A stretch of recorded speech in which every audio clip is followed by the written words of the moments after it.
Hello students. आज हम BSc first year organic chemistry की जो first unit general reaction mechanism है उसका लास्ट पार्ट डिस्कस करने जा रहे हैं, जिसमें कि टाइप ऑफ ऑर्गेनिक रिएक्शंस में हम सब्स्टिट्यूशन रिएक्शन यानी कि प्रतिस्थापन अभिक्रिया, एडिशन रिएक्शन यानी कि योगात्मक अभिक्रिया के बारे में डिस्कस कर चुके हैं। अब आज हम एलिमिनेशन रिएक्शन और रीअरेंजमेंट रिएक्शन, विलोपन अभिक्रियाएं और पुनर्विन्यास अभिक्रियाएं क्या और कैसे होती है उसके बारे में डिस्कस करेंगे। तो थर्ड कैटेगरी ऑफ रिएक्शन है विलोपन अभिक्रियाएं या एलिमिनेशन रिएक्शंस। ये योगात्मक अभिक्रिया के ठीक विपरीत होती है। It is just opposite to that of addition reaction. उसमें एडिशन रिएक्शन में क्या होता है, दो निकटवर्ती परमाणु पर परमाणु या परमाणुओं के समूह का योग होता है। यहाँ पर दो निकटवर्ती परमाणुओं से परमाणु या परमाणुओं के समूह का विलोपन होता है, एलिमिनेशन होता है। तो इस तरह की रिएक्शन जो है एलिमिनेशन रिएक्शन कहलाती है। जैसे उदाहरण के तौर पर ये कोई एक ऑर्गेनिक मॉलिक्यूल है, इसको हम किसी रिएजेंट या अभिकर्मक से क्रिया करते हैं तो यहाँ से ये एक्स वाई मॉलिक्यूल एलिमिनेट हो जाता है, -XY। इस कार्बन से X, इस कार्बन से Y निकल जाता है। तो अब यहाँ पर ये जो सिंगल बॉन्ड है, ये सिंगल बॉन्ड डबल बॉन्ड में परिवर्तित हो जाता है। तो ये जो अभिक्रिया है ये विलोपन अभिक्रिया कहलाती है। So elimination reactions are those which involves removal of atom or group of atoms from two adjacent atoms in the substrate molecule to form a multiple bond। तो इसमें दो निकटवर्ती परमाणु पर परमाणु या परमाणुओं के समूह का विलोपन हो रहा है। दो निकटवर्ती परमाणु पर जिनके बीच में जो एकल बंध है वो द्विबंध में परिवर्तित हो रहा है, और यदि द्विबंध पहले से है तो वो त्रिबंध में परिवर्तित हो जाएगा।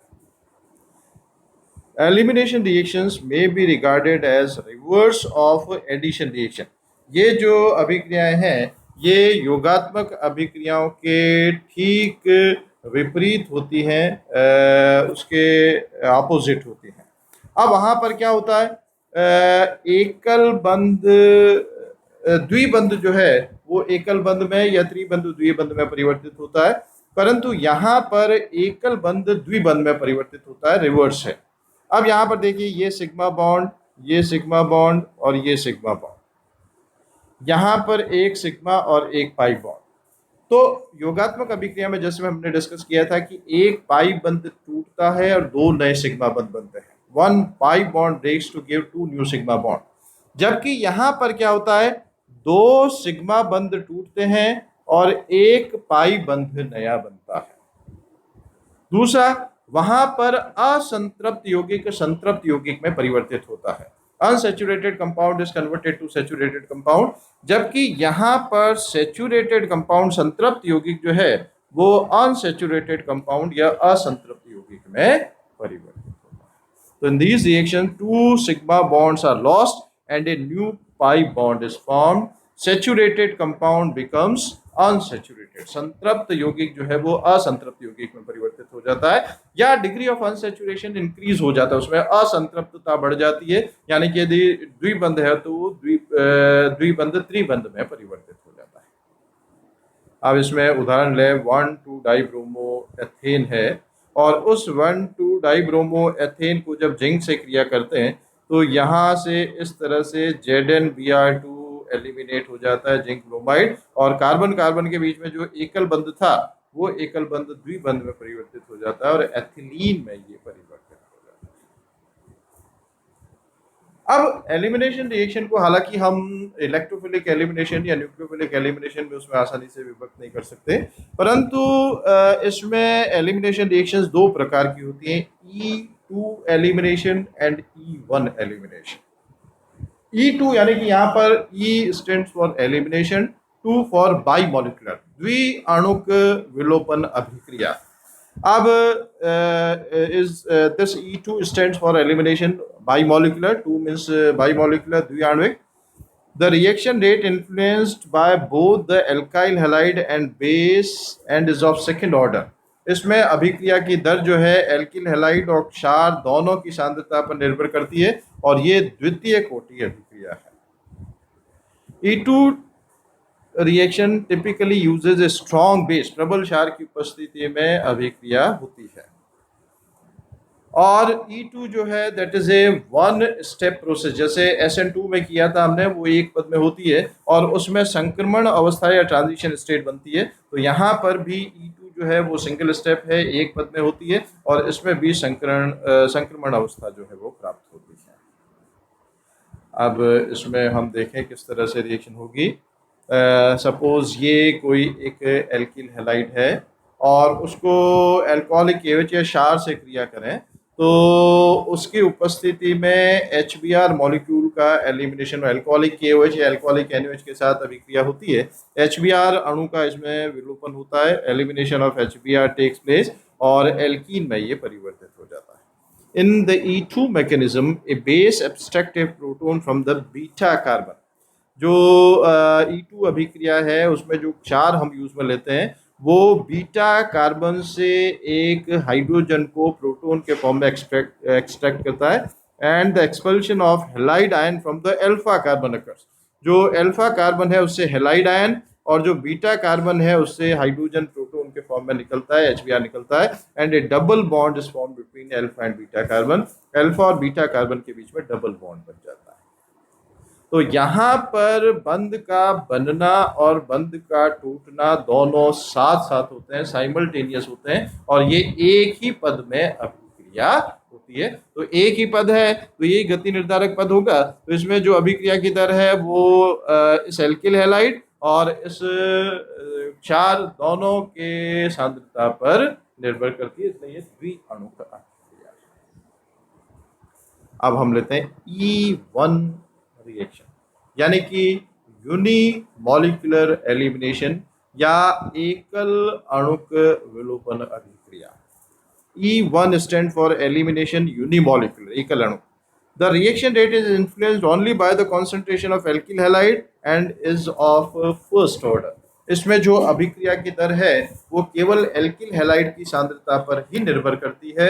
जो क्षार हम काम में ले रहे हैं उस क्षार की सांद्रता पर निर्भर नहीं करती है और ये प्रथम कोटि अभिक्रिया है और इसके लिए strong base is not required, प्रबल क्षार की आवश्यकता नहीं होती है क्योंकि इसमें ये जो क्षार है ये रेट डिटरमिनिंग स्टेप, गति निर्धारक पद में भाग नहीं लेता है। और ये जो E1 रिएक्शन है ये नॉर्मली टर्शियरी एल्काइल हैलाइड के साथ होती है, जबकि E2 जो अभिक्रिया है वो नॉर्मली प्राइमरी एल्काइल हैलाइड या किसी भी एल्काइल हैलाइड के साथ हो सकती है। अब इसमें क्या होता है, ये जो E1 रिएक्शन है ये दो पदों में होती है, takes place in two steps. अभिक्रिया दो पदों में होती है। पहले पद में क्या होता है, alkyl halide ionizes to give the carbonium ion. जो एल्किल हैलाइड है उसका आयनीकरण होता है या उसका विषमांश विखंडन होता है जिससे कि कार्बोनियम आयन और हैलाइड आयन इसमें से निकलता है। और ये जो स्टेप है ये स्लो स्टेप है, धीमा पद है। और नेक्स्ट स्टेप में क्या होता है, proton is abstracted by the base from the adjacent beta carbon atom to give the alkene. अब इसमें जो बेस है, क्षार है, उस क्षार की उपस्थिति में बीटा कार्बन से एक हाइड्रोजन प्रोटॉन के फॉर्म में निकल जाता है। जब धनावेशित कार्बन है तो ये वाला कार्बन अल्फा, इसके बाद वाले जितने भी हैं वो बीटा कहलाते हैं। तो बीटा कार्बन से एक हाइड्रोजन प्रोटॉन के फॉर्म में निकलता है क्षार के द्वारा और ये इस तरह से एल्कीन में परिवर्तित हो जाता है। तो ये जो अभिक्रिया है दो पद में हो रही है। Unlike E2 which requires the proton to be anti of to the living group, इसमें ये आवश्यकता नहीं है। तो यहाँ पर ये पहला पद धीमा पद है, ये गति निर्धारक पद है, रेट डिटरमिनिंग स्टेप। और इस गति निर्धारक पद में केवल एक क्रियाकारक अणु एल्किल हैलाइड ही भाग ले रहा है, क्षार की इसमें कहीं पर भी सहभागिता नहीं है। तो इसलिए ये एकल अणु विलोपन अभिक्रिया है जो कि साधारणतया तृतीयक एल्किल हैलाइड में है। अब इसमें लास्ट टाइप ऑफ रिएक्शन है रीअरेंजमेंट रिएक्शन या पुनर्विन्यास अभिक्रिया। ये जो रीअरेंजमेंट रिएक्शन है इसमें न तो किसी परमाणु या परमाणुओं के समूह का योग होता है, ना ही किसी परमाणु या परमाणुओं के समूह का विलोपन होता है।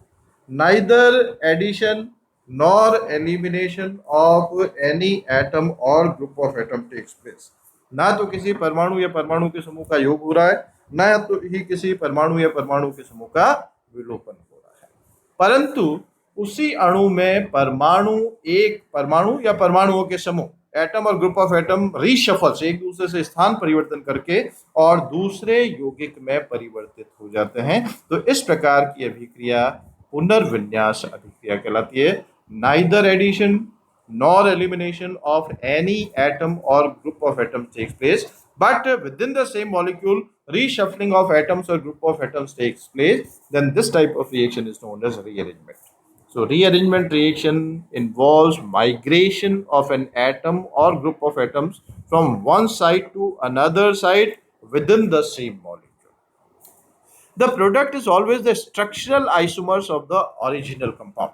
अब देखिए इसमें न तो किसी परमाणु या परमाणु के समूह का योग हो रहा है, ना ही विलोपन हो रहा है, नाइदर एडिशन और एलिमिनेशन टेक्स प्लेस। तो जो रिएक्टेंट और प्रोडक्ट हैं उनका मॉलिक्यूलर फॉर्मूला क्या होगा? सेम होगा। मॉलिक्यूलर फॉर्मूला रिएक्टेंट और प्रोडक्ट का सेम है, इसका मतलब वो एक दूसरे के क्या होंगे? समावयव होंगे, आइसोमर्स होंगे।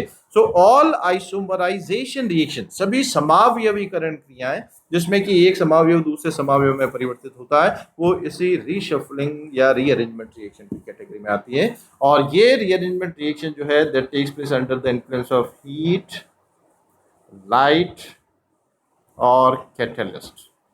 ये जो अभिक्रिया है ये ताप या प्रकाश या उत्प्रेरक के प्रभाव में होती है। या तो यौगिक को हम गर्म करें, हीट दें तो वो रीअरेंज होगा, या सनलाइट या लाइट के प्रेजेंस में रीअरेंजमेंट होगा, या किसी उत्प्रेरक की उपस्थिति में रीअरेंजमेंट होगा। जैसे इसमें विनाइल अल्कोहल जो है वो एसिटल्डिहाइड में परिवर्तित हो रहा है, तो ये रीअरेंजमेंट रिएक्शन है। इसी तरह से नॉर्मल ब्यूटेन को AlCl3 की उपस्थिति में गर्म करते हैं तो वो आइसोब्यूटेन में परिवर्तित हो जाता है। N butane is converted into isobutane. तो अब यहाँ पर क्या हो रहा है? इन कार्बन इसके और इसके बीच में H और CH3 ये वाला मैथिल समूह जो है वो इस कार्बन पर आ जाता है, इधर वाला हाइड्रोजन इस कार्बन पर चला जाता है। तो इसमें रीशफलिंग हो रहा है एटम से ग्रुप ऑफ एटम्स का। तो नॉर्मल ब्यूटेन से आइसोब्यूटेन जो है दैट इज रीअरेंजमेंट रिएक्शन। इसी तरह से फ्राइज रीअरेंजमेंट रिएक्शन है, इसमें ये फिनाइल एसीटेट है AlCl3 की उपस्थिति में गर्म करते हैं।